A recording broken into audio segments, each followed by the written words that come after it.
start this review by saying that I'm old enough to remember Capcom's classic arcade game 1942 and its various sequels, so for me 1976 instantly benefits from a certain nostalgic charm. Your mileage may vary depending on how much you remember, or don't remember, the original arcade classics, and how much fondness you have for the top-down shoot-'em-up genre as a whole. Before I go on, I must say a big thanks to the developer, Ivanovich Games, for providing me with the review key for this game, but as always I guarantee that all opinions are my own. In a clever twist, quite possibly to avoid various licensing issues, you're based in an alternate reality 1976, where World War II didn't quite turn out the same way. But thanks to the invention of a time machine, you're able to travel back to the 1940s to reenact various historical air battles with an aim to change the course of history for the better.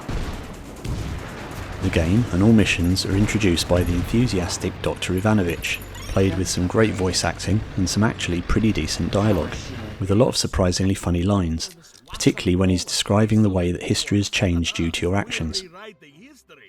There are also some other funny touches in the game, like the strangely familiar looking time machine, which people of a certain age might recognise from a certain 80s film, and which I suspect requires approximately 1.21 gigawatts of power to operate.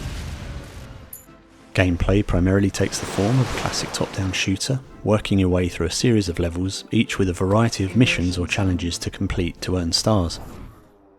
Within most levels you can also find a couple of so-called immersion zones. Triggering an immersion zone puts you into a first or third person viewpoint, either within the plane or just behind it, with its own little level and challenge to complete. At the end of the immersion zone you return to the top-down view to continue where you left off. I really like the way the immersion modes vary and mix up the gameplay. Sometimes you're inside the plane, either flying it or sitting in the gunner's seat, and other times you'll be outside the plane viewing it from behind. You'll also be flying different types of planes depending which immersion zone you're in. At the end of most levels you also get to take on a larger boss plane, which will require a lot of dodging and a lot of shooting before they satisfyingly explode in a shower of coins. The last level boss is particularly impressive, taking up almost the entire screen. On the level select screen you'll occasionally run into gateways, where you'll need to have earned a certain number of mission stars to unlock them and progress further. Now I like this kind of progression system as it provides a challenge and a reason for completing the missions, but at the same time means you have a choice of which missions to attempt, as you don't need every single star to continue. That means if you're finding a particular mission too difficult, you can always try out some other missions to get the required stars, so you're never likely to get completely stuck. The different missions help keep things fresh and give a nice variety of challenges to complete. For example, you may be tasked with collecting a certain amount of coins during a level, or destroying a certain number of enemies. Between levels you can visit the workshop and use collected coins to upgrade the power of your various guns and missiles, which is a nice touch as it gives a sense of progression. It could have been that it was very subtle, but I didn't personally notice a huge amount of difference in the upgrades, and as you're mostly just upgrading your existing weapons rather than buying new ones, you'll be seeing the same types of shooting throughout most of the game. You do pick up certain temporary power-ups during the levels which give a more substantial upgrade to your plane, for example a shield or twin escort planes, but these types of power-up can't be purchased or added on the workshop between levels.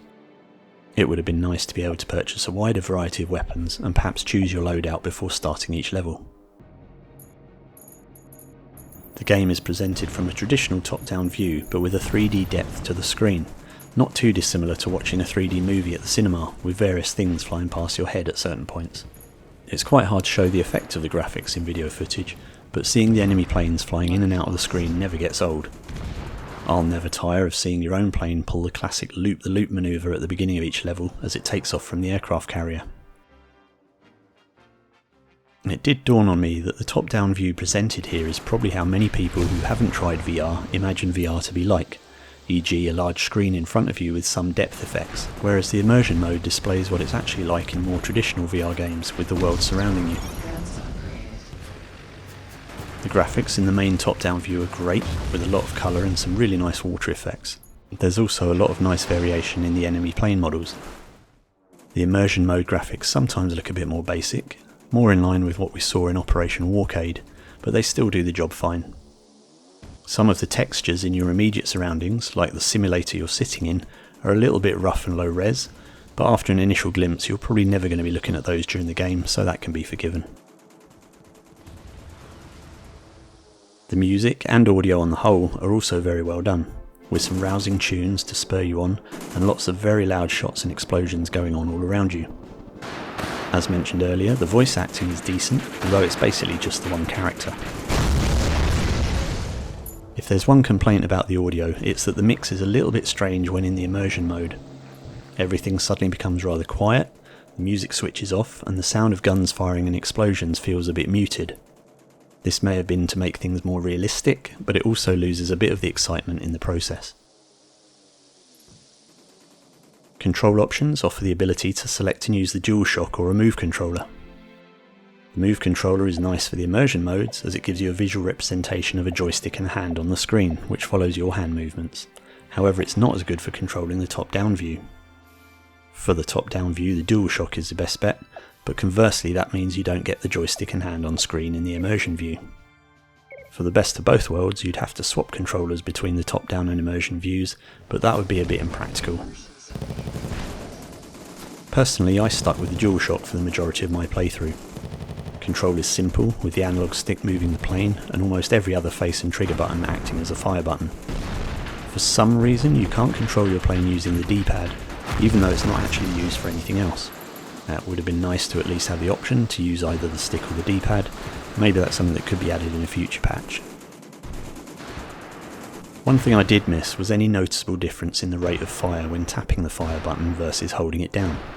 Traditionally, in a lot of top-down shooters, you can tap the fire button for a more rapid shot, or hold it down for a constant but slightly slower auto-fire.